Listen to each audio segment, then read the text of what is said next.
The storm preps. Carlos, good morning.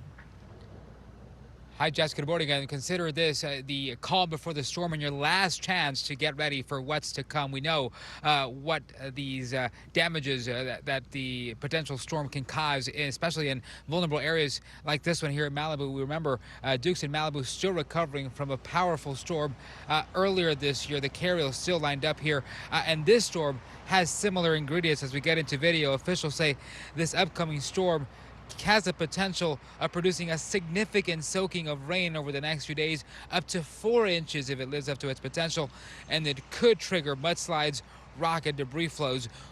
Now those who live nearby, near the Palisades and Franklin Fire burn scar areas, are bracing for what could be another round of muddy mayhem.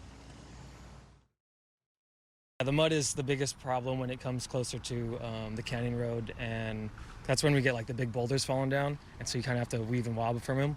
One day of rain, you're always going to get some boulders in the canyon, and then 2 days of rain, you're going to find a mass of them. So if you don't have to drive tomorrow, please don't. Please don't. In the next couple days, it's not worth it. Those boulders do come down. Yeah. Officials not taking any chances at this point. Governor Gavin Newsom has just announced that he's pre-deployed specialized emergency response crews to help protect communities. LA County officials have issued evacuation warnings for dozens, while the LAPD is still contacting residents at roughly 60 properties that are considered extremely vulnerable. The LA City and County Fire Departments say they're increasing staffing levels through Sunday. They're monitoring the storm to make sure crews are ready to respond in a moment's notice. Crews in Malibu and Pacific Palisades have also fortified about 13,000 feet of K-rail to protect against any potential debris flows, while LA County fire stations are now providing sandbags to help residents protect their properties from flooding.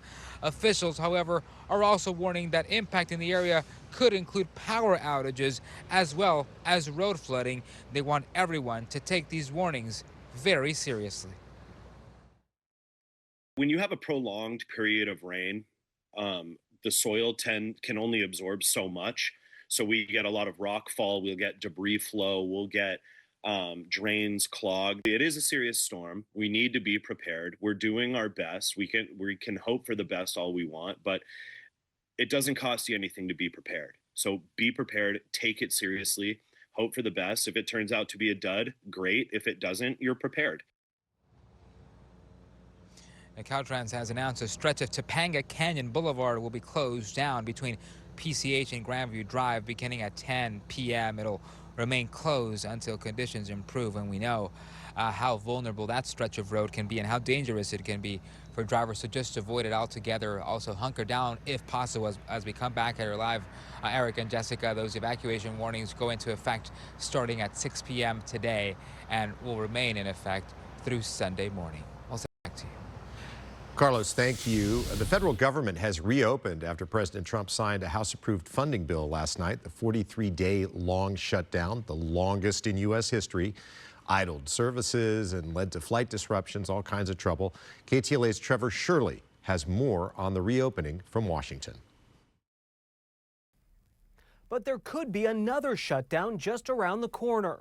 The bill is passed. The longest shutdown in U.S. history, 43 days, ended last night with President Donald Trump's signature. It's an honor now to sign this incredible bill and get our country working again. The final House vote came down mostly along party lines, with 6 Democrats joining nearly all Republicans to pass the legislation. I want to say that all this was utterly pointless and foolish. This outcome was totally foreseeable. Many Democrats, though, remain unhappy that enough of their colleagues agreed to vote with Republicans, getting almost nothing in exchange. This fight is not over. We're just getting started. Shuttered agencies are now back open, and flight-related delays and cutbacks will likely ease over the coming days. Federal employees will likely soon receive back pay, although when and who will get that pay remains unclear. And the Agriculture Department says SNAP benefits, a flashpoint over the past few weeks, will likely be available within 24 hours. Now the House is also set to vote on its bill to release the Epstein files, which Speaker Mike Johnson says will happen next week. He drugged this out. It's caused nothing but political pain when he could have done the right thing politically, but also morally by bringing this to the floor. In the meantime, last night's funding bill only funds the government through January 30th, meaning another shutdown could happen February 1st if Congress can't work out a long-term spending deal. Democrats are still pushing for an extension to those Obamacare tax credits that are set to expire on January 1st. Republicans say they'll hold a vote on those, but when that'll happen still isn't clear. Reporting in Washington, I'm Trevor Shirley, KTLA 5 News. Hundreds of people packed into a stadium on Cal State Fullerton campus last night to remember a student and soccer player who died after an e-scooter crash. 19-year-old Lauren Turner spent the last 6 weeks in the ICU before she passed away from her injuries. Turner and her teammate Ashlyn Gwynn were riding e-scooters to a men's soccer game on campus back on September 27th when they collided with a box truck. During last night's vigil, some of Lauren's teammates and her coach spoke about the impact she had on everyone she met. Lauren was an amazing individual, amazing human being, funny, sharp, a fantastic soccer player, and just a really genuine good person. The other young woman injured in the crash is still recovering. At this point, the accident remains under investigation, but police say drugs or alcohol don't appear to be factors. An LA County judge has denied a request by the Rose Bowl in the city of Pasadena to temporarily block UCLA from moving its football games out of the Rose Bowl. The judge ruled there is no emergency since UCLA does not have another game scheduled there until fall of next year. However, the judge will allow Pasadena to file a motion seeking discovery into any discussions UCLA has had with SoFi Stadium about potentially playing future games in Inglewood. The Rose Bowl is suing to force UCLA to honor its lease that goes through the year 2043. It's a long lease. That is a long one to break, too, yeah. Should have thought about that when you signed it. Yeah, exactly. Wow. Okay, let's go to the weather forecast statement. It's after 10 o'clock and rain. Oh, looking at this map, we just had some lightning strikes about half an hour ago or so just outside of Fresno. You can see them right here on the map. We'll point them out for you. Right there, you can see the silver little lightning strikes showing up on the map. That happened about half an hour ago. So, yes, there are some thunderstorms within these systems. Yes, there are strong winds. This wind advisory goes on until 6 o'clock tonight. Up in the deserts also, in the upper desert areas, we do that wind advisory. Here's where the flood watch is, and it's on until Saturday, 10 o'clock at night. So we're going to monitor things very, very carefully and very closely.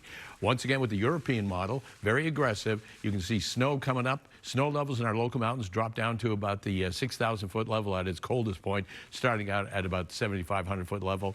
And here we are, still in Saturday, still heavy rain about to move into Los Angeles, breaks up a little bit. And then you can see as the colder temperatures start to come in on Sunday and Monday, that's when we will see more snow and snow levels dropping down. You could get a couple of inches for our local mountains up and through Big Bear, Wrightwood. They could get a couple of inches. Ventura County inland, temperatures staying in the low 60s all the way across, on and off rain, and that just continues all the way through Monday and even into Tuesday. Wednesday, things start to clear out and break up. 66, 59, 61, and right here on and off once again, some clouds, some rain, some clear skies. It's going to be a little bit of everything here. 66 going down to the low 60s, and here on Saturday in Los Angeles, we could get some of those thunderstorms and lightning strikes. Inland Empire, takes a little bit longer for the rain to hit in there, but you'll get it overnight tonight and all the way through the weekend. And that is it. Eric and Jessica, back to you. Mark, thank you. Coming up, Starbucks baristas walk off the job on one of the company's busiest days. Also